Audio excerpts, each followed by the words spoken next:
My little rant last night about the state of broken Britain has had about 2 million views so far across various platforms, suggesting it hit a nerve with you, the viewers. And I'm not surprised, because we're all feeling, aren't we, that this country is careering out of control.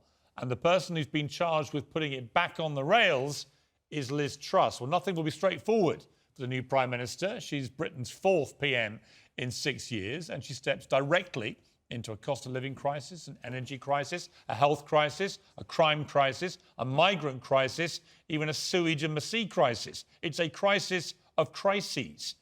And they say, don't they, that you need to be a lucky general. Well, she couldn't have started worse, really. First of all, it rained on her parade, quite literally. Just rained and rained and rained after Boris this morning sailed off in bright sunshine. And then when she went up to Scotland, Liz Truss, to meet the Queen, have it all formalised, well, she got stuck in the air, wasn't able to land for quite a while.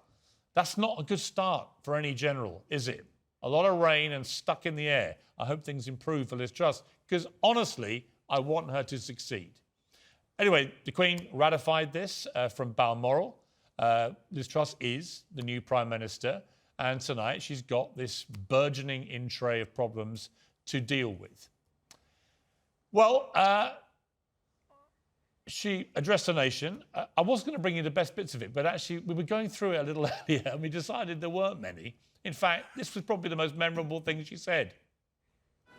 Thank you. Thank you. Well, I'm sure she's very grateful for the job. I'll be grateful if she keeps her promise and fixes the problems that we have. The speech was light on detail. In fact, there wasn't a detail in the speech, and that is worrying, I think.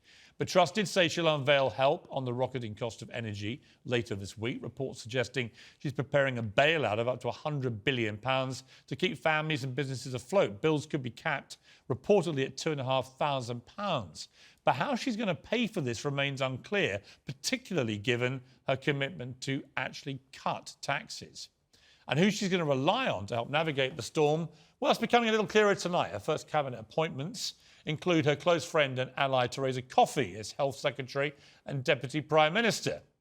Suella Braverman is the new Home Secretary. James Cleverly becomes Foreign Secretary. Kwasi Kwarteng will be the Chancellor. And basically everybody who didn't suck up to Liz Truss has been shoved out the door, which is what tends to happen in these things.